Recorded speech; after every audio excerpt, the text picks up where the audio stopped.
I'm an artist who works with technology. I was born in Texas. I was a fellow at the Banff New Media Institute, and I ran an interactive research lab in New York and Boston before moving to Amsterdam, where I've been working as a solo artist, focusing on technology. So let's go back to the year 2000. And during this time, the internet was just starting to be a foundation for digital art. And I found that really interesting and inspiring because we're used to going to galleries and museums and public institutions to be able to see, art in public space. There's other people around, there's people watching you, it's not at all a personal experience because you're conscious of how you are in that space. And so in 2000, I started creating net art and digital art online. So the kind of idea was animating paintings and giving them a little bit of life and a little bit of gesture so people could watch art as it was intended, just in the comfort of their own home with a glass of wine, wearing no pants.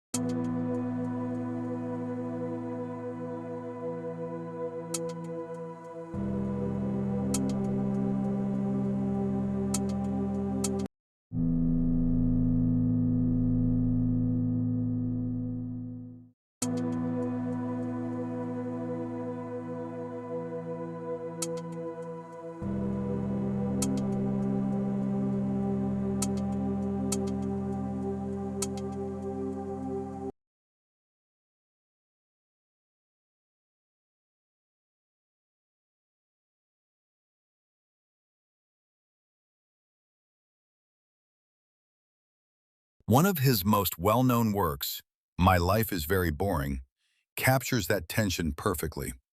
In it, a digital character speaks in a way that feels both intimate and strangely detached. The statements are simple, repetitive, almost flat, but the more you listen, the more uncomfortable it becomes. It's not dramatic, nothing really happens, and somehow that's exactly what makes it work. Watching it, I wasn't sure if I was witnessing a performance or something closer to a confession. And I think that uncertainty, that inability to fully separate what's real from what's constructed, is where Lillemans' work really begins.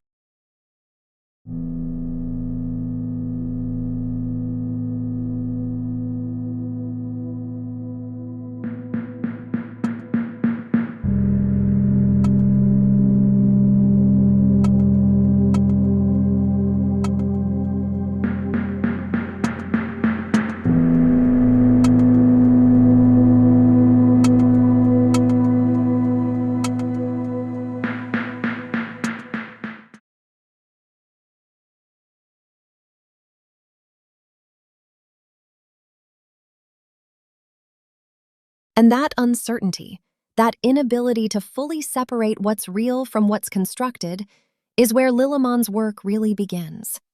Because his work doesn't just exist as something you watch, it exists as something you encounter. A lot of it lives online, not just documented there, but native to it. Platforms like Instagram or YouTube aren't just places he uploads finished pieces, they're part of the work itself.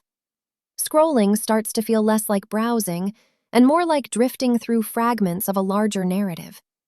Characters reappear, phrases repeat, emotions loop back on themselves, and it's never entirely clear where one piece ends and another begins. I started to notice how easily his work blends into everything else online. It doesn't announce itself. It doesn't ask for attention in the way traditional art might. It just exists. And that makes it harder to separate from everything around it. A post could be a joke, or a performance, or something more personal. Sometimes it feels like all three at once.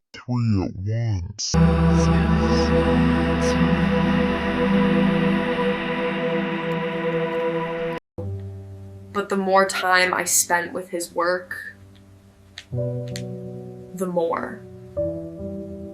Another question started to surface, not about what I was seeing, but how it was being made.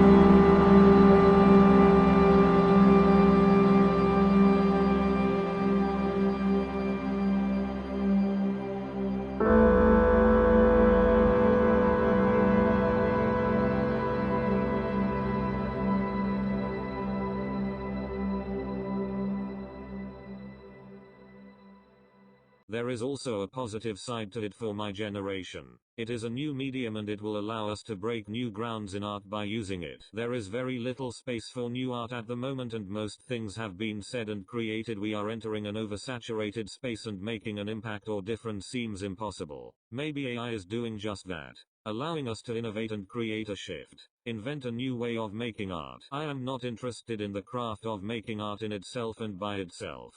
Beautiful craft is compelling but doesn't break new grounds, doesn't provoke. On its own it doesn't take you anywhere new and exciting. Art needs to make you feel uncomfortable, to inspire you to embrace the new, and AI is helping us do just that. I welcome the backlash, the negative comments, the push against this new baffling tool, and this is why I find his work so interesting and compelling.